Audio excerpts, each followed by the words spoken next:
श्रीराम जय जय राम। सद्गुरूला शरण जावे। प्रत्येक जण पोटाला खायला मिळावे म्हणून खटपट करीत असतो, परंतु आपल्या इच्छेप्रमाणे आपल्याला मिळते का?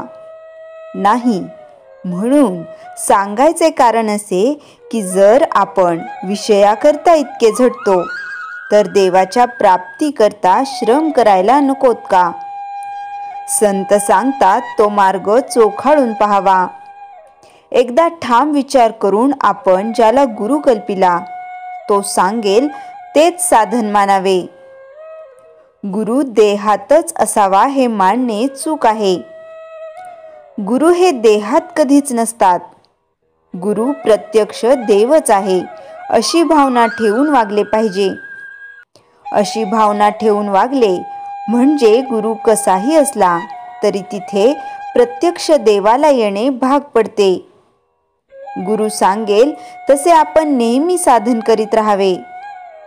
तसे साधन करीत राहिले म्हणजे आपल्याला देवाची प्राप्ती होते। गुरु नामाशिवाय दुसरे काय सांगणार? त्यातच आपण सदा राहावे। जो खरा साधनात राहतो त्याला ह्या सर्व गोष्टी आपोआपच साधत असतात। म्हणून आपण गुरुला अनन्य शरण जाऊन तोच सर्व करतो आहे हे मानून जे होईल त्यात आनंद मानित जावा।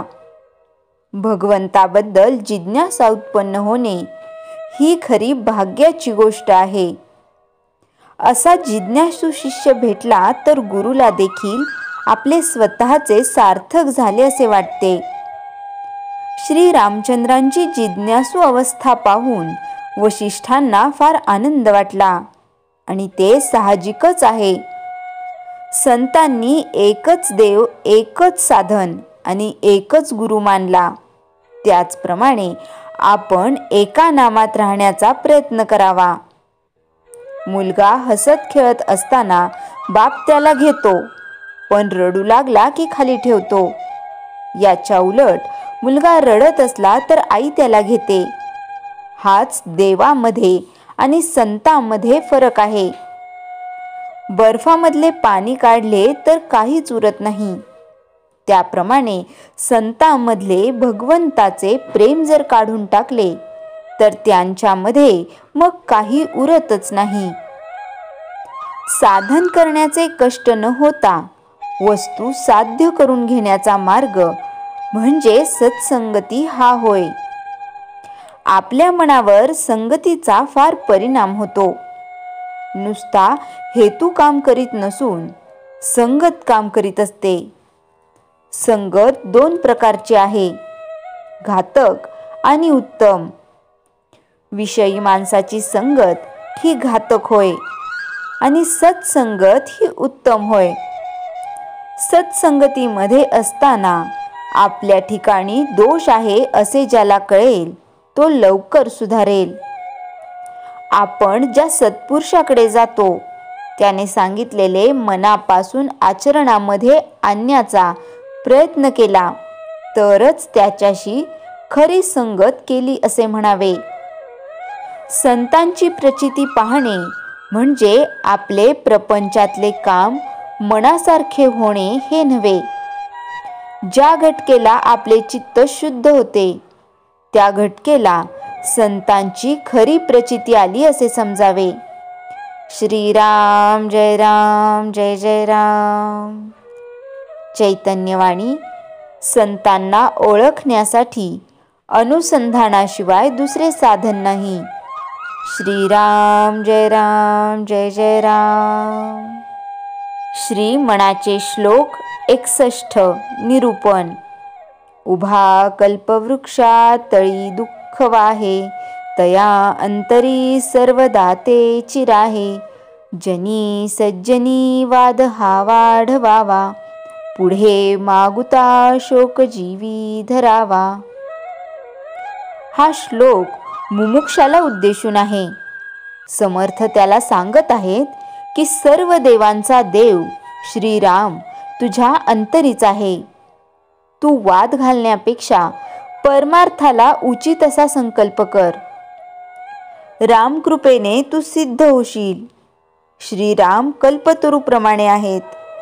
कल्पतरू जसा आपल्या मनातील सर्व इच्छा पूर्ण करतो, सुखाची इच्छा धरली तर सुख देतो, दुःखाची धरली तर दुःख देतो, तसा या देहाचा स्वामी श्रीराम आपल्या कोणत्याही इच्छा पूर्ण करण्यास समर्थ असतो. वासना तसे फळ तो देतो. सुखाची वासना धरली तर सुख, दुःखाची धरली तर दुःख देतो. तसे आपले चिंतन असते तसे आपल्याला फळ मिळते. माणसाला आपले कोठे चुकते ते कळत नाही. माझेच खरे या भ्रमाने तो इतरांशी वाद घालू लागतो. आपले विचार, आपले संकल्प आपल्या दुःखाला कारणीभूत होत आहेत हे त्याला कळत नाही. म्हणून तो वाद घालतच बसतो. वाद अनेक विषयांवरून घालतो. माझा देव, माझा संप्रदाय, माझा धर्म, माझा देश असे अनेक विषय त्याच्याकडे असतात. तो फक्त एक गोष्ट विसरतो, ती अशी, सर्व सृष्टीकर्ता, सृष्टीचे नियमन करणारा आपल्या देहात साक्षी रूपाने राहतो आहे. तो आपल्या अंतरात आहे. आपण त्यालाच शोधायला पाहिजे. त्यातच आपल्या जीवनाचे सार्थक आहे.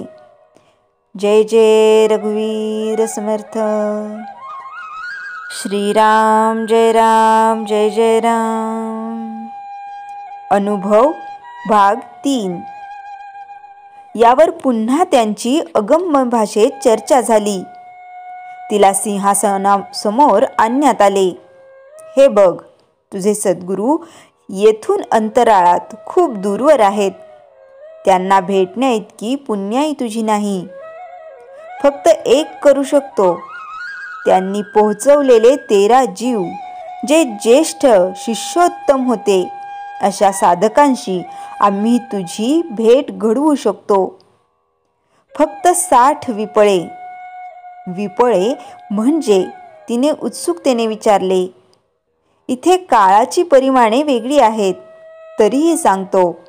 भारतीय कालमापनानुसार 1 पळ म्हणजे 60 विपळे.